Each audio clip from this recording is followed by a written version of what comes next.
Hello,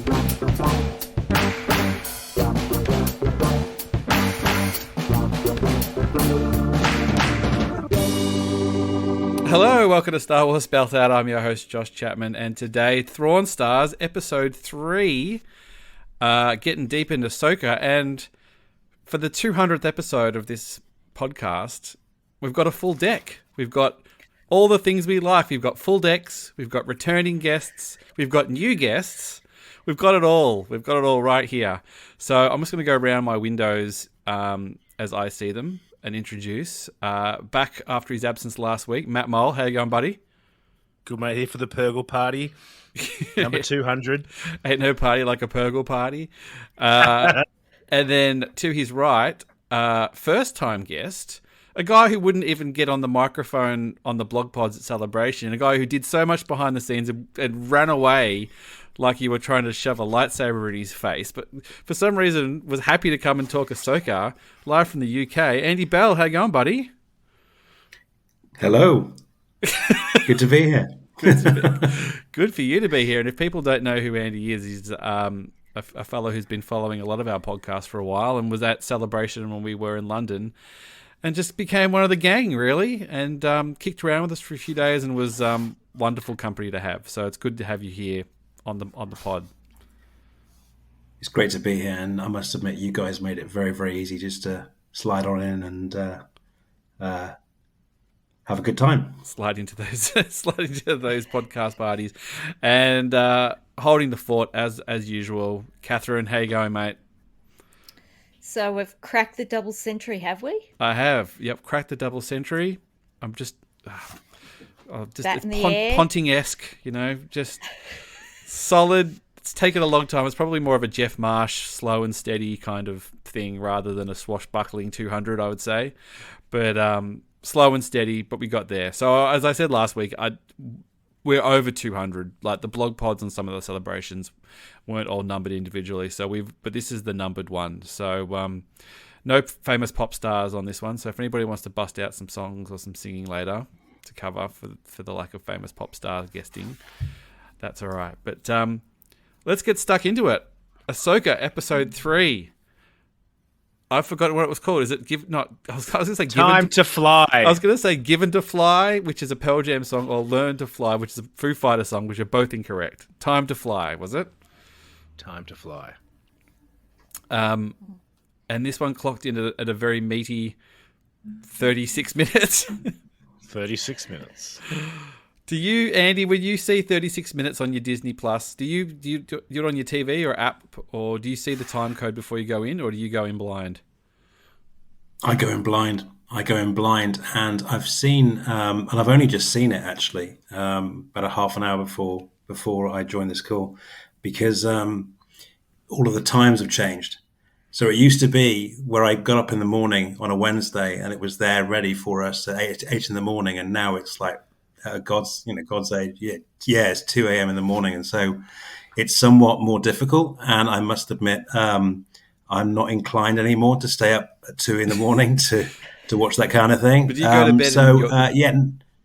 The back of your mind, are you worried? Are you worried in the back of your mind you're sleeping and your brain realizes it's gone online while you were sleeping? Not so much anymore. At my age, I tend to sleep very, very well. Learn to let go. but yeah, I'm not as precious as I used to be. What I do though, obviously, is stay away from any kind of social media. And I mean, even in some of the chats that you and I are involved in, there are one or two sneaky little tidbits that sometimes squeeze out. So I try and stay away from that as best I can. People can't. But no, I mean, from my perspective, I mean, if you want to talk about the time for me is relative to the content, right? Mm-hmm. At the end of the day, what needs to be said and done within the episode should be what dictates the timing. So it doesn't faze me at all if it's a shorter episode. If the result is a good one. The content's good. Yeah. What about you, Catherine? You the shorter ones work all right for you? That means we don't start late here. Look, that is always a joy. But yeah, that I did groan at the end, going, "Oh, of course, you're ending the episode right there Mm-hmm. and we're left with a week. But yeah, it does depend on the episode, on the content, what's in it, how quickly it moves along, and this one I think sped by. It felt like it sped by pretty well. Moved at a bit of a clip, didn't it? I don't know whether it was just because the last two were back to back, and obviously I watched them back to back. I'm sure most people did. And then so you got like a whatever it was, 80 minutes of content probably, and then you're getting probably, what do you reckon, 30 minutes without credits, Matt? You reckon? The credits are 4.5 minutes, I think. Yeah, and then you get all those weird foreign ones at the end where it's just like dance, Oh god, Polsky, and the Russians and the French and the Japanese. Yeah, there's another minute that doesn't count. Yeah, that's right. Like this isn't that could be new content, but it could be new content, but subtitles. But I thought this was a good one. I think this was my favourite so far. Actually, I thought everybody got better in it. And we'll kick off at the start Why not? I'm just going off memories. I don't have that in front of me or anything like that. But we do start with a bit of training going on in Ahsoka's very sparsely laid out spaceship. She's got a lot of room for training and moving around and stuff. And Sabine, the worst Jedi in the galaxy, or the worst Jedi officially, the worst Jedi in history. Have they met me? I'd be the worst. Come on. I love how savage Hu Yang is. He's actually one of my favorites. I got to say up front, David Tennant was the MVP of this episode, and he's just doing a voice, but every line he did was just fantastic in this. Even in the last episode, and I wasn't here, but I the only time you are wasting is your own. I was like, whoa, savage! But got the message through. Like, oh, he's my favorite at the moment, and I'd love to see what Chris Hall is thinking right now, because I know he hates Anthony Daniels and 3PO, but I think he'd be a Hu Yang fan, so I'll be keen to follow up on that. Yeah, Are we accepting now that she has force powers? Because I'm still somewhat confused about this. Yeah, I think there's obviously something there. Although Ahsoka does sort of go, well, I'm not really training her to be a Jedi. They're hiding something. Filoni's hiding something that he's not letting on to. There's some sort of unlocked potential here that they're not quite getting to. But at the same time, I like the idea that maybe if you're just the worst and you just stick to your guns, you can do enough to muddle by. Well, no, they were pretty clear in the episode. I watched. I had my 11 o'clock rushed viewing on the phone at the office, and now on the toilet in the cubicle. no, just at my desk, and I got caught. Right. Well, good to see that. And then on this second viewing, I was able to really concentrate and absorb it. They have a conversation. There's some dialogue where she's saying, the weapon stuff I'm good at, but I just don't have the Force. And then the dialogue between Ahsoka and Hu Yang is like, look, she doesn't need to have the Force.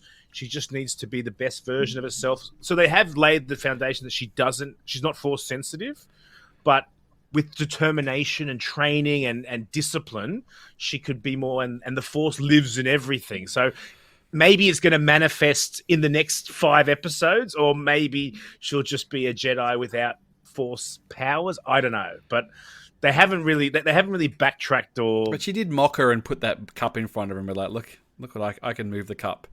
Here's a cup. Potentially you could just do something like that, but and it was the slowest. It was the slowest drag of a cup ever, wasn't it? I know, considering usually they're just like whoosh, twisting the knife. I mean, really making it hurt there. I did like how she sort of made it personal. She's just like, well, you win this round to the cup. Although I would have liked to have just said, you win this round cup, like she'd personalised it. Did anybody notice at the very start when Ahsoka sort of says, I'll step in on the training here. She opened her little closet and she had all the like weapons and lightsabers and everything going on in the cupboard. Did anybody get a quick look at those? Like, what do we have? Anything good? Oh, no, sorry. I was freaking out with all the sabers on the wall. Yeah. To be honest with you, I saw all the sabers and I thought, That was like a are these General training sabers? Grievous-esque level of collection, wasn't it? Exactly, exactly. I wondered, in the years that we haven't seen her, has Ahsoka been traveling the length and breadth of the galaxy collecting dead Jedi sabers? That would be Grim. rather grim. Yes. Yeah. He's like, oh, that's old good old JoJo. I remember them well, and and that guy sucked. I didn't really care for that guy. There's Plo Koon. There's good old Plo. Yeah, he was a bit of a pill. Don't really care. But wasn't he Ahsoka's first master, Plo Koon? I don't know. I have to go back. I feel like I'm just waiting for the. He was there, wasn't he? I mean, Yeah. he went on adventures with her, so without a doubt, he's been part of her. But I get this feeling that you have your master. A Padawan has their master, but you also have other teachers that kind of get involved in your training. I mean, Yeah. you talk about going back to the OG. There's Kenobi that says you will go and see Yoda, the Jedi Master that taught me, and yet his master was Qui-Gon. So I get the feeling that they kind of mix and match. One day Plo Koon will come as a substitute teacher or something like that. Just when someone else is hungover, just to put the TV on or something like that. It's my day off. Yeah. Well, definitely she had like a master before, middle of the Clone Wars, she got sent to Anakin. And yeah, you're right that throughout the Clone Wars she had missions with other masters that she was meant to learn from also. Did her other master die, or was it just like she just got rotated out, or was she like trouble? I think it was rotated out because I'm going to be wrong, but I'm sure it was Plo Koon because she was really committed in a certain mission that to help him or something like that. And, he must help all the like younger ones. Yeah. Yeah, because didn't he call a little one a lot? Yes. That was kind of his pet name. Well, the way he just talks down to them. Little one's like, Plo Koon. He's always talking down to everybody. Yeah, look, I'm waiting for Alex and Molly to do the video of, hey, this is what's, here's the contents of Ahsoka's broom closet or whatever, next that she puts next to the toilet duck or whatever else that she's got in there, or the domestos or whatever, whatever your local reference is for your toilet cleaner and things. Yeah. But I did like that, and I liked that she did the simulation with the saber and you could actually see where the correct hits were and the incorrect hits were and stuff as well, which was quite cool. So yeah, that was good. I like that. But then we got to the blatant Star Wars reference after that. Do you want to call it that?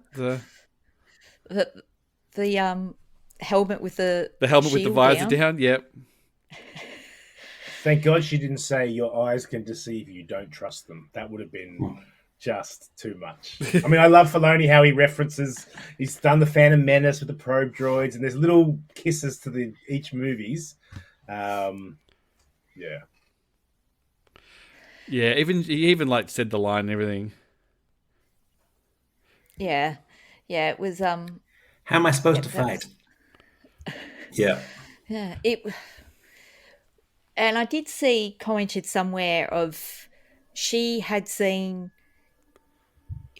Ezra go through similar training, being with a helmet down across his eyes, and she has seen Kanan fight after he was, spoilers, blinded. You don't need to spoil. If you haven't watched this and watched Rebels, yes, but no, fair enough. Good thinking. Yeah. So, yeah, like it's a bit funny that she would make such a comment, but maybe because she knows that Ahsoka knows that her talent is not in feeling the Force. She's sort of going, well, why are you making me do this same thing? Because, yeah, I can't feel through the Force like you do. I don't have that talent. While the Force may flow through her, she hasn't got the talent to use it. Like the analogy I thought of a few minutes ago was, I can sing, but I don't have a talent for singing. Let's just put it that way. Like everyone can sing, but Yeah. not everyone can sing well. So this is just like an Australian Idol sort of thing where it's like, who was the guy, the famous like American Idol guy who was like, he was doing like she bangs, and he was like terrible, and it was Yeah. Is she like him? Is she like whatever the version? I can't even remember the name of the guy, but I think you know the guy I'm talking about, who was sort of like the worst, but they've just decided to keep them on there. Look, I don't even like Andy. Do you reckon she even feels like she wants to be there? Like she's been so pissy about like being left behind, and then when she actually got onto it, it just seemed she's just whinging about it the whole time. I think she's there just for Ezra. I think there is something that, I mean, this is the reason why I was asking the question earlier on about, is there something's happened between the Rebels and this series whereby there's some history that's created some sort of bad blood between these guys. I feel that she's only there to find Ezra, and yet there is still a discussion or a reckoning that needs to happen between Ahsoka and Sabine to clear the air, because I don't think if it wasn't for Ezra, she wouldn't even be there, without a doubt. No. Yeah, they're kind of just getting along, really. But at the same time, like they could look for Ezra without her doing Jedi training. Like it seems like that's the bugbear. If she was just like, look, I don't want to be trained anymore. I'm just going to deal with my skills, and I'll use my Mando skills, and let's work through this. Like me being, it seems like she's pushing it. Like I think that it implies that Ahsoka basically was just like, I'm done with this. You suck. Well, that's why I'm wondering if there's more to this story than which is the reason why I asked the question earlier on about the Force abilities, because she kicked ass during Rebels. She was a very, very, very powerful Mandalorian lady with a very, very strong heritage of powerful Mandalorian ladies that could do almost anything on a jetpack, could do almost anything with blasters, mastered the Darksaber. I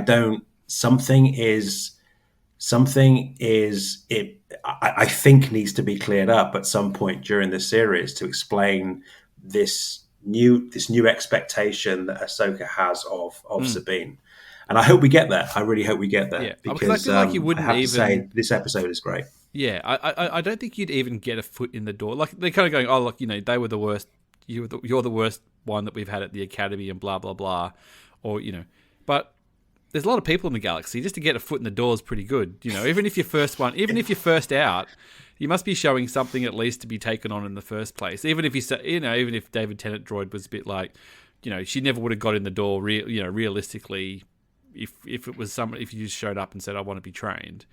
As our analogy from last week, someone's got to be wing defense. Yeah, someone's going to be last picked. Someone's playing, half back or whatever it is, or 12th man, or all those sort of spots. But it's got to be, they're still part of the team.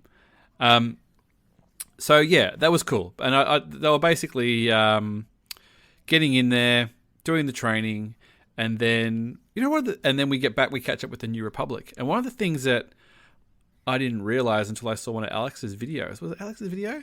Was that was the ship, like the main ship was the one from Return of the Jedi. So the scene, it's Home One. Yeah, I didn't even realiase that was Matt's shaking his head. Home One last week. I know, but I didn't realise that was like the conference room where it was like, I need a strike team to bring me on my thing. Matt, you've been a bit quiet, mate. What did you think? I'm annoyed I wasn't here last week to remind you that it was Home One. So they obviously don't have a base of operations. They seem to still be running sort of. Well, the fleet's sort of just out and about. I assume the government's just taking over Coruscant again, which they have. Of course they have, because we've already seen that. But we got Hera basically. I think this was where Mary Elizabeth Winstead sort of came into her own. I think she was a little bit stiff. First episode particularly. Second episode when she was flying the ship, she got better. But she showed a little bit of don't mess with me kind of thing when she got the senators in that room. And then Catherine, obviously, we got Chancellor Mon Mothma. Mon Mothma. Do you think she's footloose and fancy free, or is Perrin still around? Oh, you think she's on like Coruscant Tinder or something, looking for mature singles or whatever it is? When Perrin mysteriously falls down a reactor shaft or something, or whatever it is. Yeah, so she's gone through all of this. She's gone through the rebellion, and yet she's in the same damn mess of the Senate not wanting to do anything, just like they were doing prior to and during the Clone Wars. Just sleepwalking back into oblivion here. Yeah. And of course, that was Kaz's from Resistance's dad. Was that the bloke who was like, "This is all horseshit. I'm not giving you nothing." Seemed like such a stupid. Like, send a couple of ships. Like, what difference does it make? What's the problem here? I didn't see why it would have been a big deal to do that. Minimum amount of effort, maximum amount of potential payoff. And they've just had an incident on Corellia. They're like, oh, no, everything's good. You're just looking for Ezra. The Republic just seems to be making a couple of people just shouted, "Long live the Empire." That could mean anything. Oh, yeah. Don't send a mission. Don't waste resources. Yeah. Yeah, the Empire remnants think Thrawn might be lost somewhere, but no, he can't be anywhere. So, we won't even investigate rumours. Like, and even though Mon Mothma seemed keen, and she's still just like, "Oh, I've got to go delegate to the. I've got to go get the approval from the. I mean, say what you will at the Empire. I mean, they got stuff done. If Mon Mothma was just the Emperor, she could just say, "Yeah," and anybody who disagrees with me is going to get an electric bolt to the face or something like that. Like, so that was a nice little scene. But I thought Mary Elizabeth Winstead was really good in that. I thought she brought the Hera. I saw the Hera in her very freakishly bright blue eyes. It was a very different.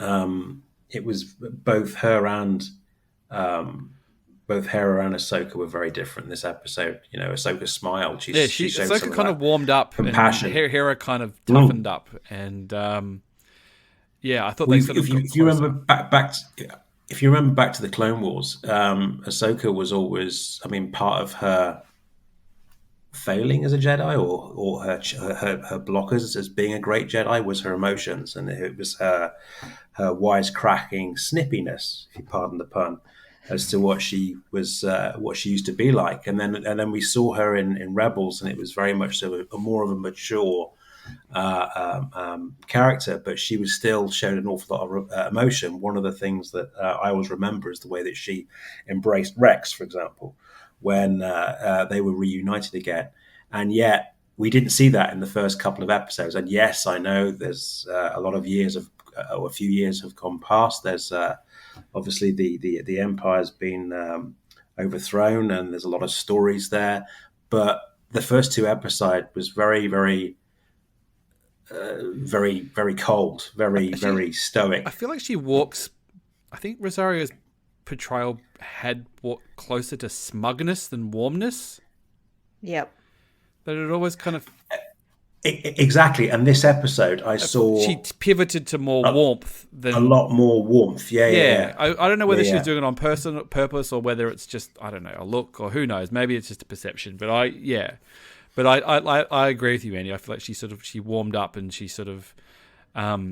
And especially when we get into the later episode, we get some more of the cartoonier things that happened. But let's talk about the big reveal.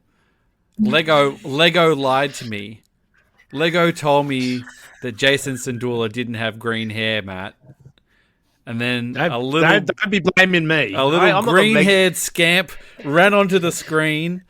I had my iPad on, so it was nice and close. So the colors were there, and it wasn't like it was. We're not talking, bright green here, but it was definitely green. So there you go. Was it green? I'm colorblind. Yeah, he was. It was green. Yeah, it was like a green wash or a green tinge. It wasn't like the Joker or anything. It was. Yeah, it was. You could tell it's sort of like a brown with a green dye on it. Admittedly, it was also not a great wig. If I can spot it's the wig, it's a bad wig. I thought Um, I love the face that Hera made though when he was like, "I want to be a Jedi," and she's like, "It was nice. It was nice moment." yeah. It's my little For boy. Kanan. Well, I thought they were going to name drop Kanan, but it didn't happen. But yeah, that was a nice. So it was bring you bring your kid to work day. Yeah. Yeah, it would have been good if, I want to be a Jedi just like my dad. It's like, no, you don't. And then- he burnt to death. Doing something heroic. Yeah. Better. I'm sorry, it's better than, Luke Skywalker saying, I want to be a Jedi just like my father.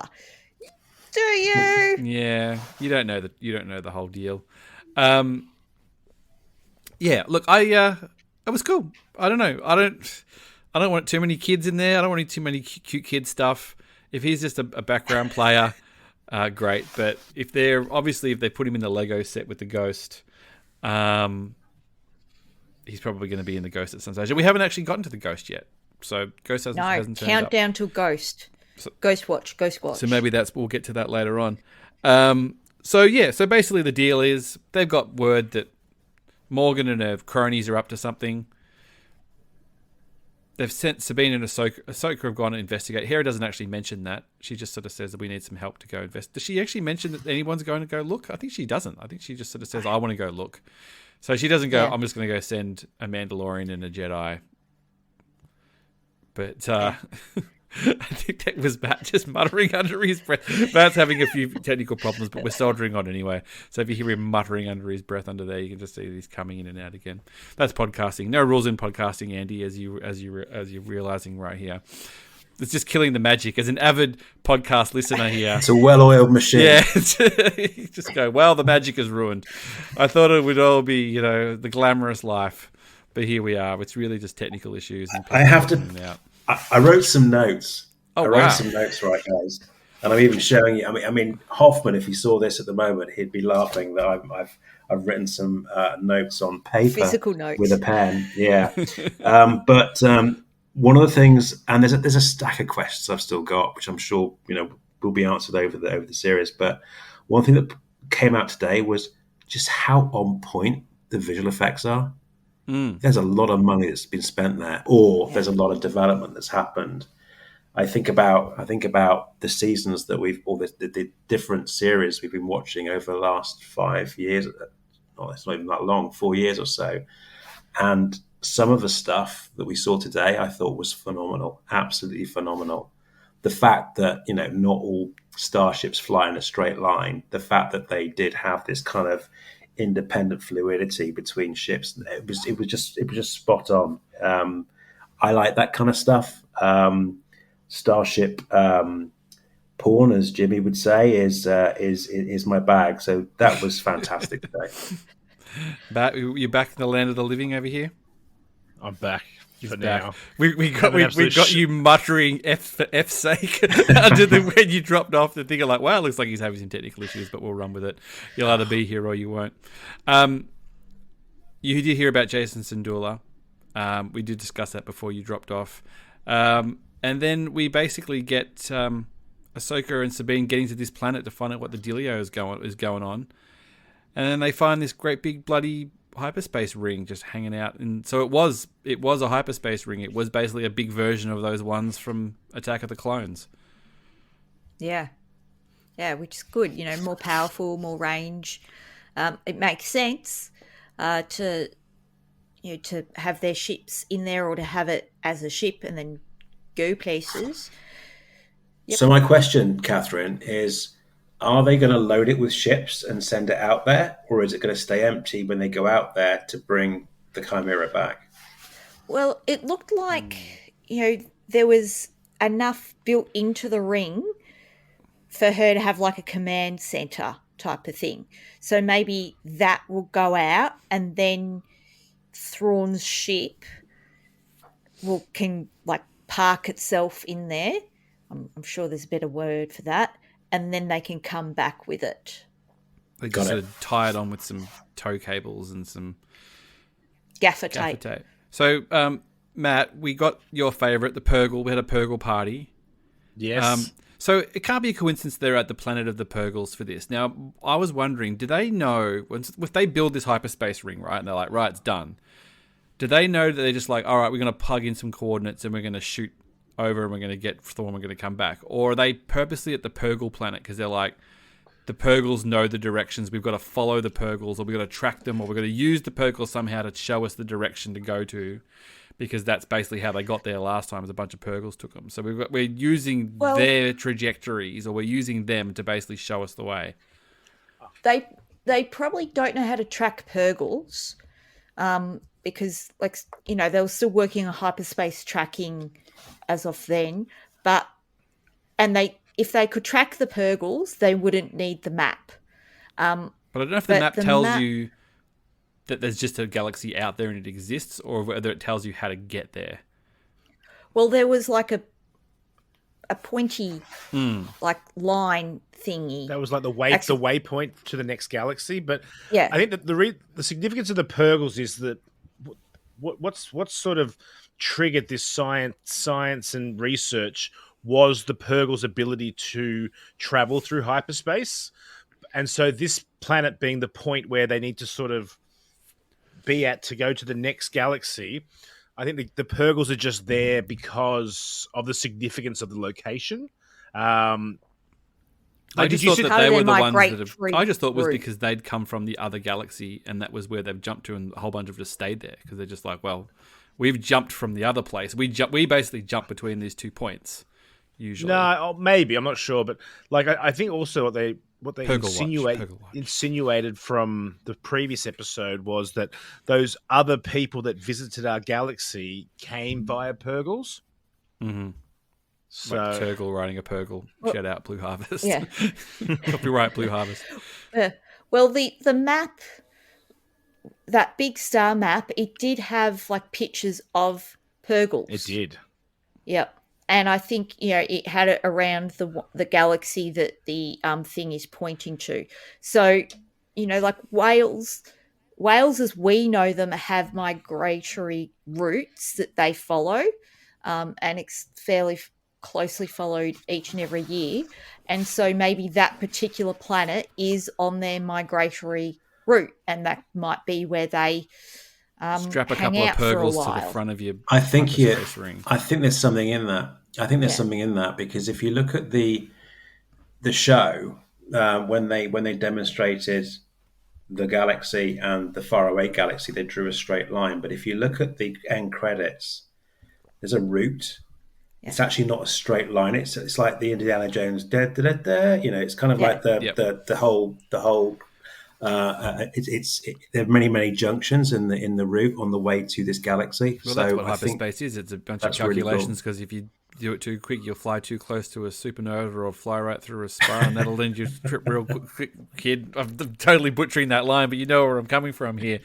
Star Wars reference, Matt. Yeah.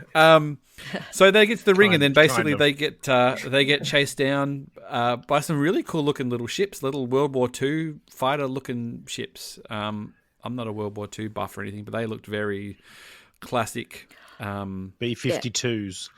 Yeah, well, just that sort of that design. Well, the B-52s are the big bombers, so they'd probably be... I can't picture them right now, but they'd probably be closer to... Like a Spitfire or something, was it? I don't know. Well, they look like the Messerschmitts, yeah. Here we go. I'm looking at the history buffs here.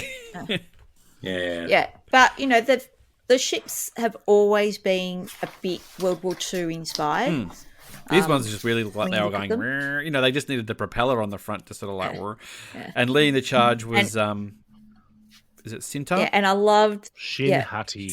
Sheen. I just loved the old school Jedi headband type of thing for the communicator. They've really rated like the army supply, surplus supply, Jedi surplus. I mean, like they've just kind of, that's all the gear that they've just had from the Jedi days.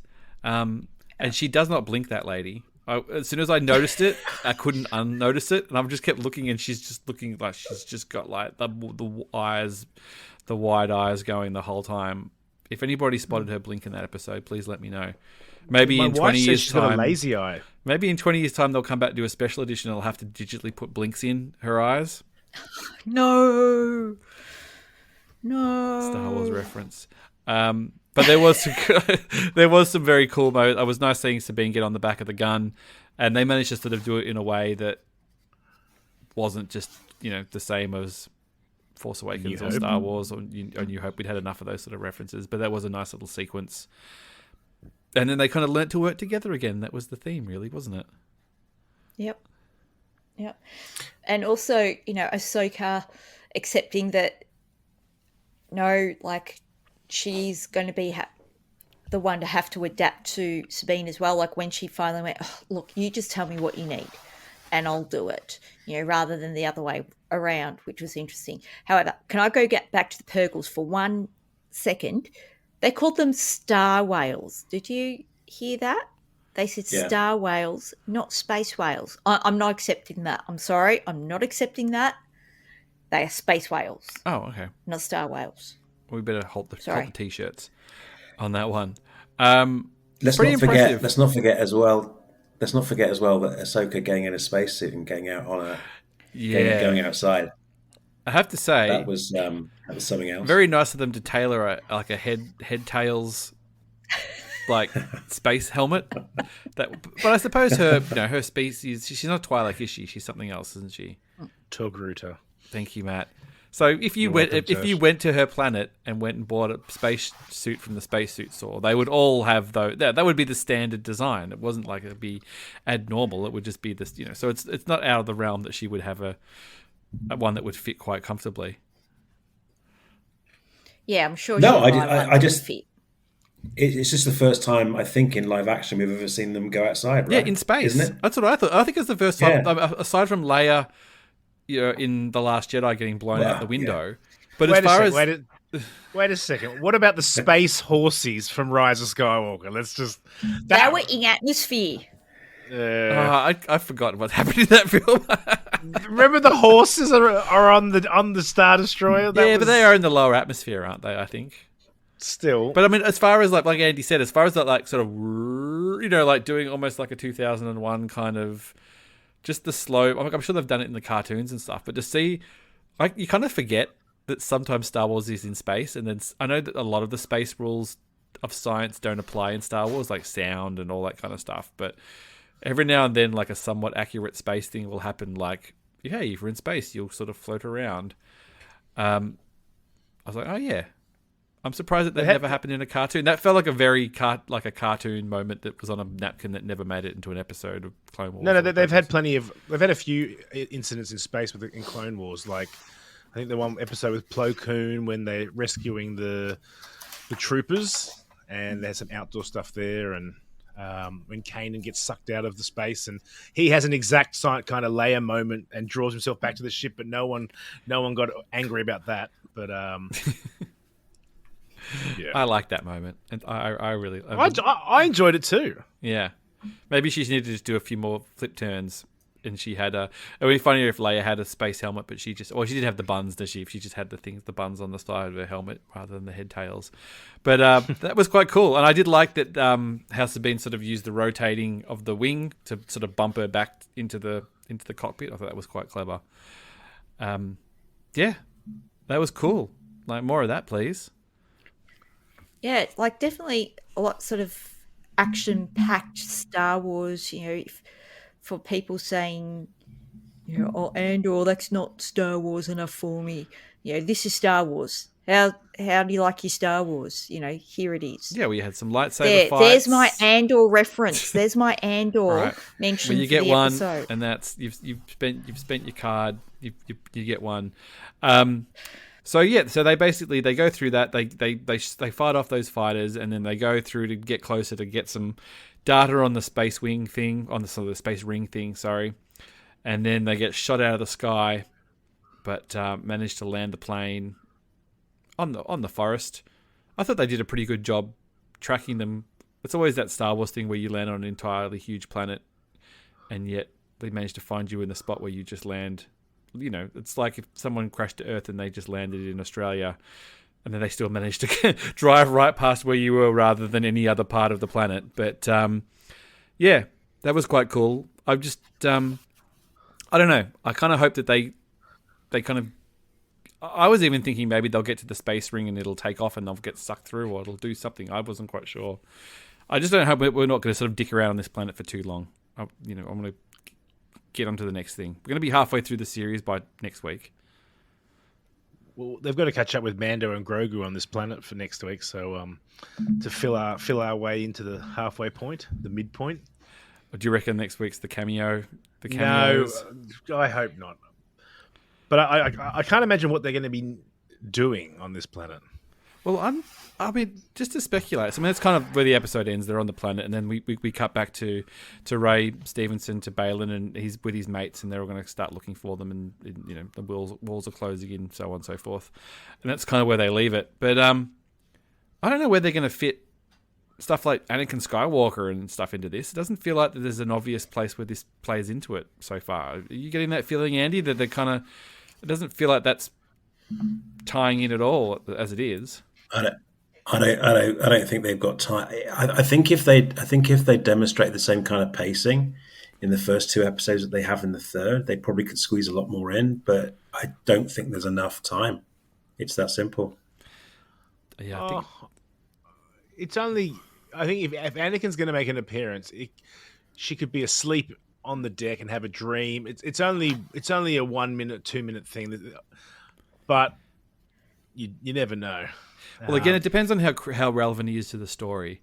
I mean, I think we spoke about this a couple of weeks ago. If it's Anakin is pivotal to this story somehow because he has a prior relationship with Balin or Morgan or something, or he knows something, or Thrawn or whatever it is, and his presence or being involved is crucial to the story, or if it's just Ahsoka remembers the time Anakin taught her how to do a backflip, and then she does the backflip later on. Yeah.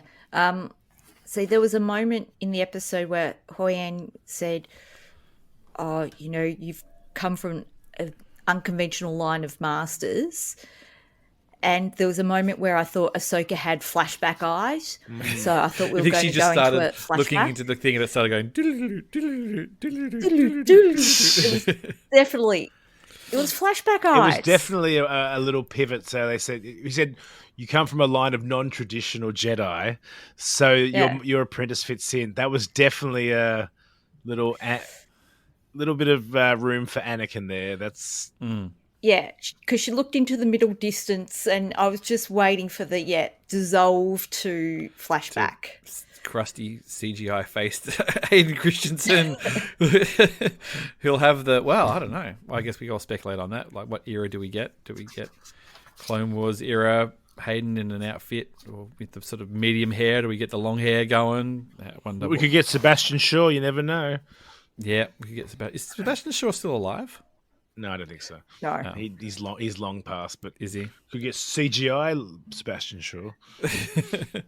Well, why not? Why not flip it on its head? I say. So yeah, I'm not quite sure. I don't know where are we going from here. Like I said, we're going to be at the half point.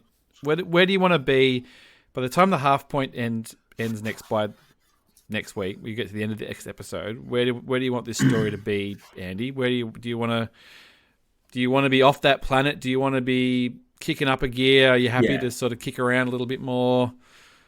Yeah, it would be good to kind of use the next couple of episodes for Ahsoka, Sabine to get in hijinks and a little bit of trouble, and then use the last two episodes to have this almighty rescue from Hera and the rest of the Rebel fleet, wherever that may be.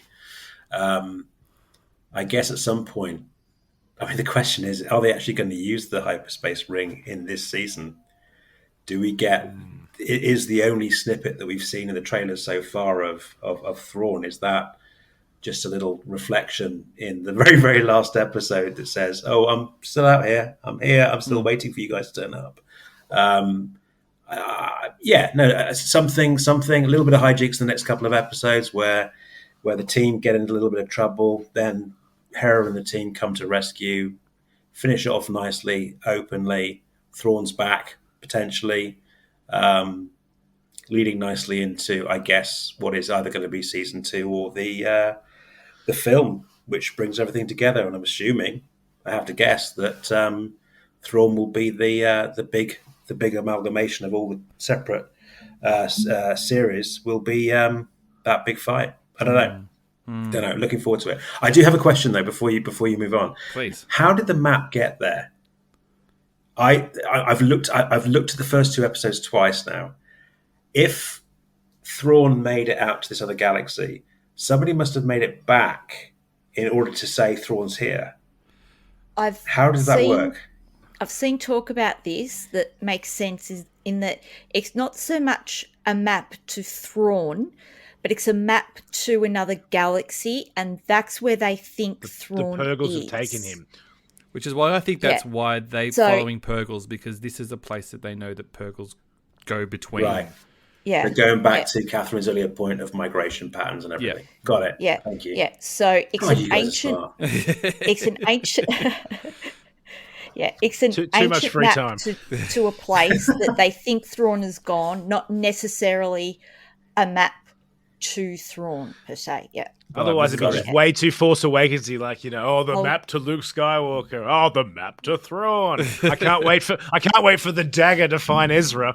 The dagger.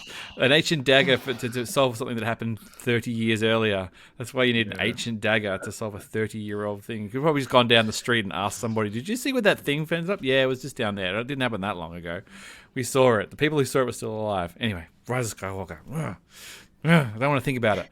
What about you, Catherine? We come up to halfway point. Where do you want to be at halfway through this season?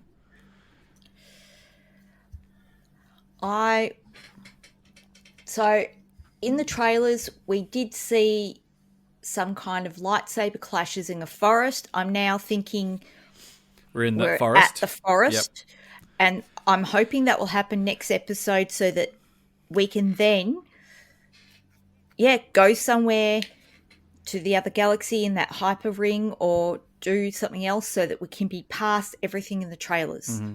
Who's fighting in? Is it Ahsoka fighting in that?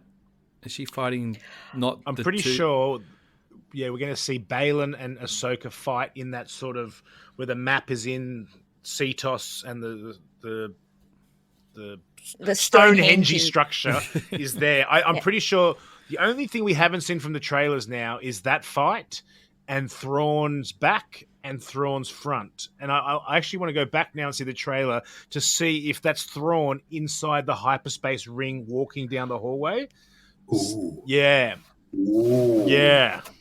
That just hit me in the last 2 minutes. Hiding in plain sight the whole time.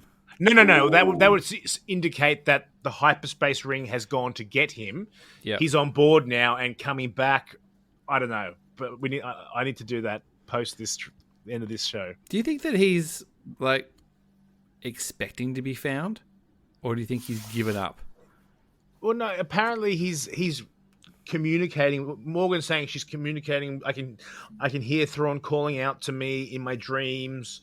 So they've got some sort of connection going. In their dreams. Yeah. Okay. So what about you? Do you want to see Big Blue by the end of next week, Matt? Is that where you want to end up? I want to be elbow deep in blue chiss by the end of next week. You'll be well and truly chissed up. But I saw something on the internet, and it's not Reddit, it's not spoilers, but it's some crazy theory that Filoni, by creating this alternate galaxy, can now set up a whole storyline and new shows, everything that can be made that won't affect the Skywalker saga and the Force Awakens. You can sort of bypass that and go, let's move everything over to the new galaxy and continue the Star Wars canonical timeline without worrying about Rey and all that stuff and Finn and Poe and that storyline, which is sort of this just sounds like people who are like, I just don't want any of the Disney stuff in my Star Wars. I'd rather get Dave Filoni, my savior, to start something new somewhere else. I don't know. I'm not buying it. I like the idea of another galaxy of opening. I mean, they've done that forever in the books. The Yuzon Vong and all the other. The Grisk. And was it that terrible book, Truce of Bakura? Didn't the dinosaurs people come from another galaxy or another? Maybe the outside regions. It's all it's always what's just outside of the fence you can't quite see. I think I heard that the Witches of Dathomir were introduced in Truce of Bakura. Really? Is that right? I have read Truce of Bakura, but it's so So have forgettable. I don't remember anything apart from the little velociraptor people. Yeah, I remember like the cover of the book. It was either that book or the Courtship of Princess Leia that I said no more to EU. And that was it. I think it was about that. Yeah, I don't recall. Yeah. So, I mean, that's about it, really. Like I said, we've talked longer than the episode actually went for, which is, you know, A good effort. a pretty good effort. It was, you know, it was a lot of really cool bits, but not a stack of meat on the bone story-wise. We kind of got to the next bit, but everybody was better in this. I think the story's still kicking along. It's focused. It's got a pure line through. There's no detours. It seems to be all running pretty good. We got a little bit more. We got some Jason Syndulla. We got some Mon Mothma. We got shown a little bit more stuff. I think we're all going in the right direction here. Yeah, great David Tennant content. Yeah, Tennant was MVP. He's so more of David Tennant, please. And I really like the voice that he uses for this. It's his Duffer voice that I like to say. So it's not quite Doctor Who. It's not quite Crowley. It's, you know, none of his other characters. It's like this Duffer that he puts on, like an old Duffer. Sorry, that's Stuffy. a real. Yeah. Yeah. I do like that. But Catherine, it was the Courtship of Princess Leia. I just looked it up while we were. Oh, the Witches of Dathomir was in. Look at this. I like this. You got to come back next week, Andy, and you can do the live researching online here. Like, you know. Well, I thought I'd make use of it. 1994, officially 1994. Witches of Dathomir first appeared in the Courtship of Princess Leia. I've never read that one, I was actually. still reading after that. I think Crystal Star was where I checked out. Yeah. I did read all the Jedi Academy ones and the Heir of the Empire ones and a couple of others in between, but yeah, that was about it for me. I never read the ones where Chewie got the moon dropped on his head or whatever it was, and I didn't get up to there. Once they all started veering away from the main characters, it was all just like, you've just lost me. This is getting too inside baseball. All right, guys. Well, I think we'll round up there. We'll be back again next week. You're all welcome to come back. Come back anytime. It's good having a full deck to talk about this. As good as it is just having Catherine on, who, always is here to save the day when other people can't make it. It always is good fun having everybody else on. I know we had a few little technical hiccups today, but that's just podcasting. Good luck editing this one, Josh. Hopefully it comes up as one file. Yeah, look, to be honest, I'm probably just going to let it roll. I mean, you swore under your breath at one bit, but who's going to pick that up, really? I'm like, who cares? It's only podcast police. Yeah. Andy, thank you so much for coming on. You got a baptism of fire on your first go. You got to see the warts and all, but you're welcome to come on as much as you like. Come back anytime. Come back next week if you want. Thank you, guys. Did we just get called warts, Catherine? It doesn't say that. Not at all.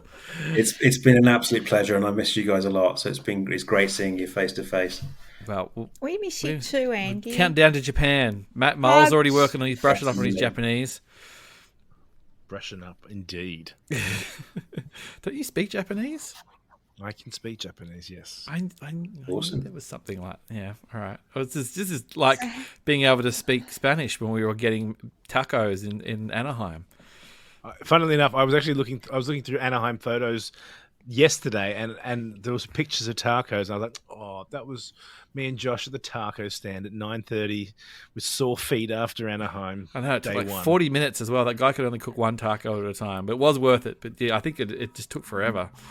But anyway, we wouldn't trade it for the world. Don't wear brand new shoes to Disneyland.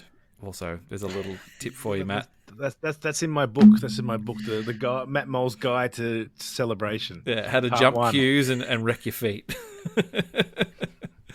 Awesome, guys. Well, thanks everybody for listening. 200 episodes. Very happy to make it that far. We'll keep kicking along. Congratulations. Thank you. Congratulations, Thank you. Josh. I think it was great. I was just happy to have people, have a full deck and talk some Ahsoka. And we'll be back next week. So thank you so much, guys. Thank Take you, care. Josh. Bye. Bye. Bye.